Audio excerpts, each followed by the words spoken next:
Researchers are using deep brain stimulation to treat the most severe forms of depression. Yeah, you got to take a look at this. Michael George explains. Emily Hollenbeck suffers from severe depression that often left her barely able to move. My family has a very long history with mental illness and depression specifically. My parents actually both took their lives before I was 30. Hollenbeck tried everything from medication to electroconvulsive therapy before having electrodes implanted in her brain. At first I was blown away because the concept of it seemed so just intense, like it's brain surgery. She's now one of a few hundred people treated with deep brain stimulation for depression. Dr. Brian Coppell directs Mount Sinai's Center for Neuromodulation. Very, very simply, DBS, deep brain stimulation, is a pacemaker for the brain. It is giving small amounts of current. We deliver it at 130 hertz, and it's on all the time. Hollenbeck says the effects were almost immediate. The heaviness lifted, and she was able to find pleasure in the everyday. Is there a cafe or a cool restaurant? Like, these things wouldn't even be on my radar with depression. They wouldn't even be possibilities.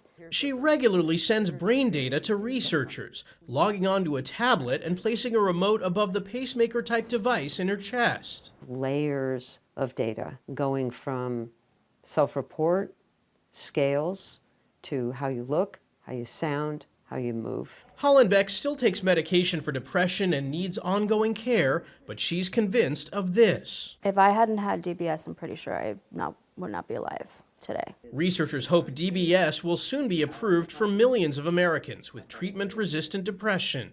Michael George, CBS News, New York. In other news, the Glendale, California Fire Department's newest member stands on 4 legs, but is not the company's mascot. Instead, Cooper, the golden doodle, helps first responders after they fight fires, respond to accidents, or make medical calls. The Wellness Canine's territory is the mental health and well-being for his fire department colleagues. Cooper can break down barriers that a human being can't.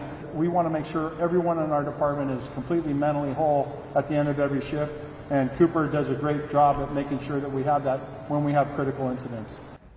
The canine is currently being trained to detect the hormone cortisol that people emit when under extreme stress. Cooper and his handler also do outreach in the community, bringing smiles and comfort to survivors of traumatic incidents. Oh, I just love that. And that dog is just adorable. Yeah. And I mean, firefighters, goodness, they respond to a lot of traumatic, incidents, and sometimes it's important to make sure that their mental health is in good shape because, you never know that next call happens just like that. Yep. So they probably don't even have a lot of time to process what happened, the response that they had or incident before to go on to the next one. The next thing. Exactly. And I've seen them bring these dogs, like, I don't know, I guess they're therapy dogs, but they're just dogs into like nursing homes. Oh yeah. And to watch the faces light up of people that may have been non-communicative before that, and they see these animals and it just brightens their day.